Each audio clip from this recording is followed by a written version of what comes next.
સૌને નમસ્કાર. આજની ભારતીય જનતા પાર્ટી વડોદરા મહાનગર આયોજિત આ પત્રકાર વાર્તામાં આપ ઉપસ્થિત રહ્યા આપ સૌ પત્રકાર મિત્રોનું પહેલા તો ખૂબ ખૂબ હૃદયથી સ્વાગત કરું છું.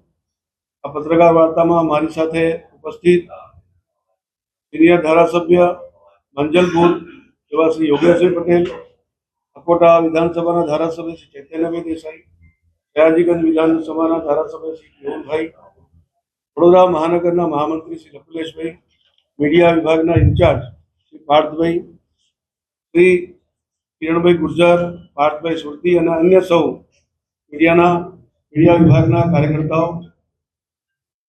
આ પત્રકાર પરિષદ બોલાવવાનો જે મૂળ આશય છે કે હમણાં કેરળમાં ચૂંટણી દરમિયાન જે પ્રકારની ટિપ્પણી કોંગ્રેસના રાષ્ટ્રીય અધ્યક્ષ સિનિયર કહેવાય એવા નેતા મલ્લિકાર્જુન ખડગેજીએ જે પ્રકારની ભાષાનો ઉપયોગ ગુજરાતની જનતા માટે કર્યો એ વિષયને લઈને આજે આ પત્રકાર પરિષદ બોલાવવામાં આવી છે.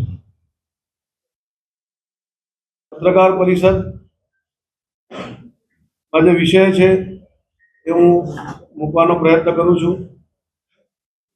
આજે હું એક ગુજરાતી તરીકે આક્રોશ સાથે અહીં ઉપસ્થિત રહ્યો છું.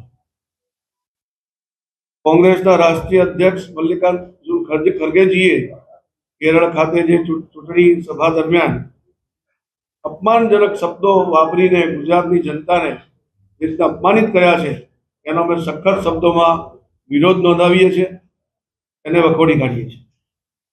કરોડો ગુજરાતીઓને અભણ અને મૂર્ખ કહેવા એ માત્ર એક શબ્દ નથી, પણ 6.5 કરોડ ગુજરાતીઓનું અપમાન છે. સ્વાભિમાન પર સીધો પ્રહાર છે. શું કોઈ કોંગ્રેસના નેતાઓને ગુજરાતીઓથી વાંધો છે? પરંતુ આ પહેલા પણ આ જ પ્રકારના અપમાનજનક શબ્દો, અપમાનજનક વાક્યો ગુજરાત માટે બોલી ચૂક્યા. શું ગુજરાતીઓની મહેનત, બુદ્ધિ ક્ષમતા, કાર્યક્ષમતા અને દેશ પ્રેમ કોંગ્રેસે દેખાતો નથી? આ એ જ ગુજરાતની ધરતી છે જ્યાં મહાત્મા ગાંધી હોય, સરદાર વલ્લભભાઈ પટેલ હોય, મોરારજીભાઈ દેસાઈ હોય, એવા અનેક નેતાઓ જેમને આઝાદીના સમયમાં ખૂબ મોટો સંઘર્ષ કર્યો છે. મહાત્મા ગાંધી તો એવડું મોટું નામ છે, વિશ્વમાં પણ પ્રસિદ્ધ છે. તો આવા લોકોનું શું અપમાન કરવાનું આ લોકોએ ઠાન્યું છે? આજે ગુજરાતની ધરતીના 2 સપૂતો પ્રધાનમંત્રી માન્ય નરેન્દ્રભાઈ હોય કે આદરણીય ગૃહ અને સહકારિતા મંત્રી અમિતભાઈ શાહ જે રીતે દેશ માટે સમર્પિત થઈને કામ કરી રહ્યા છે, આજે આવી વૈશ્વિક અસ્થિરતાના સમયમાં પણ ભારત ખૂબ મજબૂત સ્થિતિથી આગળ વધી રહ્યું છે. શું એ કોંગ્રેસને સહન નથી થતું? ગુજરાતની ધરતીમાંથી ઉદ્ભવેલા નેતૃત્વએ આજે દેશને વૈશ્વિક સ્તરે ગૌરવ અપાવ્યું છે.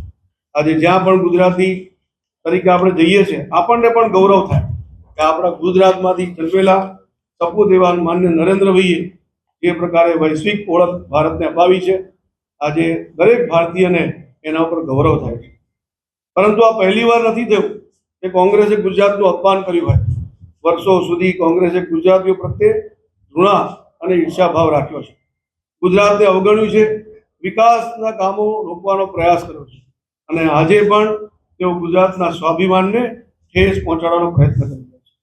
લોખંડી પુરુષ સરદાર વલ્લભભાઈ પટેલ હોય, મોરારજીભાઈ દેસાઈ હોય, એવા અનેક દિગ્ગજ કોંગ્રેસી નેતાઓ જે ગુજરાતથી હતા એમની હંમેશા કોંગ્રેસે ઉપેક્ષા કરી છે.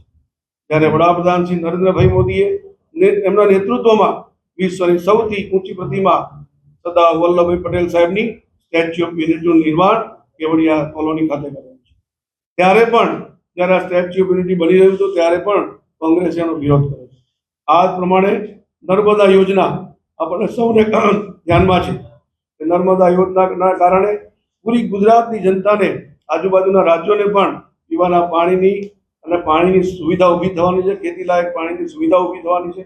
એમાં પણ અવરોધો કર્યા અને આપણને જણાવીને આનંદ છે કે માનનીય પ્રધાનમંત્રી નરેન્દ્રભાઈએ જે પ્રધાનમંત્રી તરીકે એમને શપથ લીધાના થોડાક જ દિવસોમાં પહેલું કોઈ કામ કર્યું હોય તો નર્મદા યોજનાને ક્લિયર કરવાનું કર્યું. આજે નર્મદા યોજના થકી સૌરાષ્ટ્ર હોય કે ઉત્તર ગુજરાત હોય, દરેક જગ્યાએ પીવાના પાણીથી લઈને પાણીની વ્યવસ્થાઓ થઈ.